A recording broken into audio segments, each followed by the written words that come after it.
Alright guys, how you guys doing? Welcome to part 2 of the Mac App Store purchases. In the first part I covered Angry Birds, Copter 2, Solitaire and briefly Twitter. Just going over the apps, and this second one I'll cover 3 apps as well, just to give you an idea of whether you should go and get it or not, and my general opinions on the Mac apps. The first one here is Pinball HD, which is a must for the iPad, but it's come to the Mac App Store. And what do I think of it? Basically you've got 3 levels and you choose by hitting the left or right arrow keys. For the sakes of this video, let's go to deep. Now the one bad thing about this app is there's no instructions as to how to use it, so I literally spent like 20 minutes trying to figure out how to get the ball up from that right corner. Apart from pressing spacebar, nothing was happening. So basically you hold down the bottom key and press space, and that'll kind of give it a boost, or maybe not in this instance. And then as you can see, it's pretty sweet in terms of the UI. It's quite free flowing. The screen moves to where you want it to, and you can also change the angle by pressing the C key. You can change the look or the feel of the game. And again, I'm an addict of this game, and hence why I purchased it. 59p I believe, and it's just kind of endless arcade fun, and you just rank up points. And as I said, 3 levels to choose from. The instructions could have been clearer, so it's just hold down the bottom key and spacebar to kind of give that ball a boost.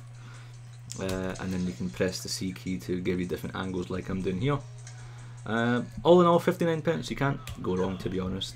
And yes, you don't need to play it in full screen, you can play it in the one window, so you've got stuff going around the background. It's pretty easy. Let's go on to the second application. So the second application is Flight Control HD, and I'm sure everyone who's got an iPhone or came across the iTunes Store or the App Store, you know exactly what this is. And the general principle here is you kind of land planes, and without crashing them, you're basically an air traffic controller, and you've got the options as you do. Let's put the music down a wee bit so you can actually hear me and not the game. And exit, nope, and press play. And it gives you instructions you have to play it. You can use your trackpad like I'm going to do now, or you can use the keyboard. So these instructions are good, and you know, it's a shame Pinball couldn't do the same. Most of the games that I've played have given you instructions as to how you play them. But Pinball, I think they've just tried to pull a fly one. So get these planes landed in using the trackpad. And I must say, iPad versus MacBook or Mac for playing this game, I think the Mac is better. I don't know, because I guess the size is bigger. Yeah, and insert joke right where you want it. There we go. As you can see, I'm an expert at this game. But again, this game is good simply because the size is absolutely huge. And yeah, you get the principle, don't you? So let's go on to the third game. Let's quit out of this. And I can't seem to figure out how you make it into one window, so I'm assuming it's just full screen or nothing. Which, go figure if it's your type of game. And this last application is called Fun Booth. Those of you familiar with Macs know that Photo Booth comes pre-installed in all Macs.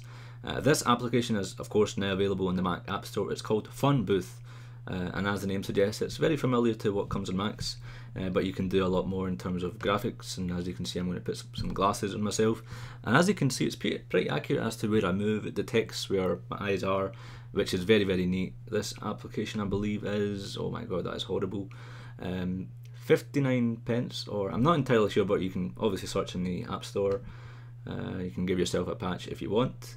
But here's a really funny one, whereas I was playing about with it earlier on. This one, oh my god, oh my god. As you can see, it's pretty accurate. Fun times. I mean, Photo Booth kind of lacks and updates in terms of what you can do with it. It's good, nevertheless it is good. Photo Booth is good, but this is a very neat add-on, or not an add-on really, it's a different program, but it does kind of more or different style of changes and adjustments you can do to your image. And then you can go one step further by adjusting the brightness, making this big or small, wider. Woo! As you can see, you can pretty much play about with it as you must. But I thought I'd share this with you. And just before I go, remember you can join me on iGlaswegian.com. Let me take this ridiculous thing off first. But are you liking the series? Do you want me to continue with it? Do you want me to go over more apps, or do you want me to just kind of shut the hell up and run naked around Apple stores?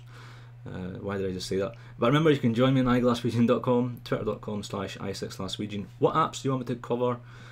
Those of you new to the channel, I've got tons of Mac related videos, whether it be hardware reviews, MacBook Air reviews, iPad reviews, accessories, cases, software reviews for your iPad, your iPod Touch. Visit the channel, you might come across something that may be of interest, but I think that's about it. Remember, thanks for watching. Cheers.